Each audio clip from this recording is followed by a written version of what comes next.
നിർത്തി ADS വരുന്നടി.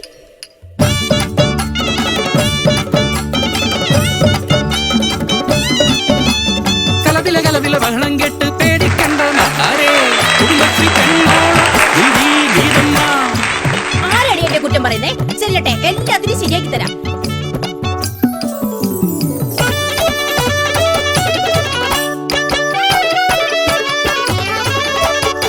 പൊതുവെ പെണ്ണുങ്ങൾ വാശിക്കാരാ, കുടുംബശ്രീ പെണ്ണുങ്ങൾ ദേഷ്യക്കാരാ, നാട്ടാരുടെ മുൻപിലോ പരദൂഷണക്കാരാ, ജീവിക്കാൻ പാടുപേടും പെണ്ണുങ്ങളാ. കൂലി കിട്ടും ഉറപ്പൊന്നുമില്ലേലും തൊഴിലുറപ്പ് പെണ്ണുങ്ങൾ ഞങ്ങൾ.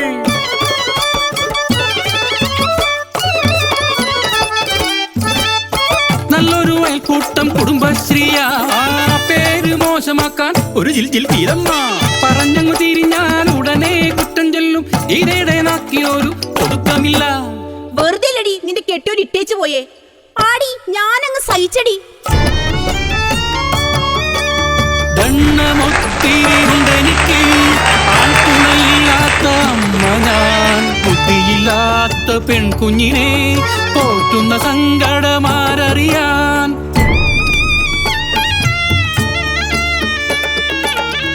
ബുദ്ധിയില്ലാത്ത കുഞ്ഞെന്നറിഞ്ഞ നാൾ അതിയാൻ എന്നെ ഇട്ടേച്ചു പോയി.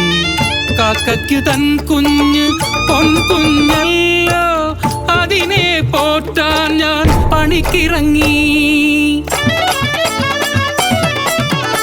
കുടുംബശ്രീ എനിക്ക് തുണയായത്, അന്നം നൽകിയ പുണ്യമായത്. അതൊക്കെ ഇരിക്കട്ടെ, സരളയുടെ കെട്ടിയോനിപ്പോ വരാറുണ്ടോടി? ഓ ചേച്ചിയുടെ ഒരു നാവേ. രാവിലെ തൊഴിലുറപ്പ് പണിക്ക് പോണം, വയ്യാത്ത കുഞ്ഞിനെ വെച്ചെന്ത് ചെയ്യാൻ. മുറിക്കകത്താക്കി ഞാൻ കഥകടയ്ക്കും, വേദനയോടെ പടിയിറങ്ങും. ഉച്ചയ്ക്കൊരു പരദൂഷണ തിരി തെളിക്കും, വെക്കത്തിൽ വീട്ടിലേക്ക് പോയി നോക്കും. കുഞ്ഞിന് ഭക്ഷണം വാരിക്കൊടുത്ത് പെട്ടെന്ന് തിരികെ പണിക്കിറങ്ങും.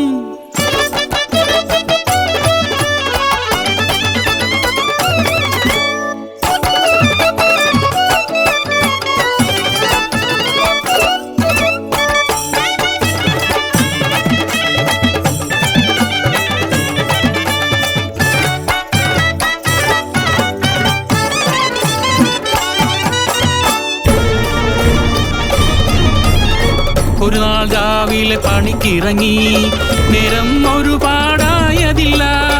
ആരെല്ലാമോ വിളിച്ചു കൂവിടുന്നു, ഇതയുടെ വീടിനു തീ പിടിച്ചേ. പാതി വീണും ഓടിയും കിതച്ചും പാഞ്ഞു ഞാൻ എന്റെ വീട്ടിലെത്തി. കത്തിക്കരിഞ്ഞ വീടിനുള്ളിൽ നടുക്കത്തോടെ ഞാൻ എത്തി നോക്കി. പൊന്നുമോൾ നീട്ടിയ കൈയുമായി കത്തിക്കരിഞ്ഞു മരിച്ചിരിപ്പു.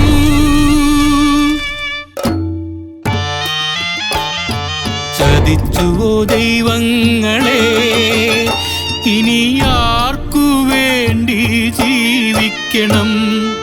ഒന്നിങ്ങു നോക്കുമോ അമ്മയെ നീ, എന്റെ പൊന്നുമോളെ,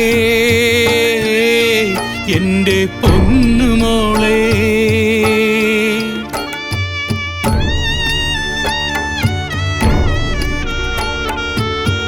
എല്ലാരെയും കുറ്റം പറഞ്ഞൊരി നാവിത് ദൈവം നൽകിയ ശിക്ഷയാണോ?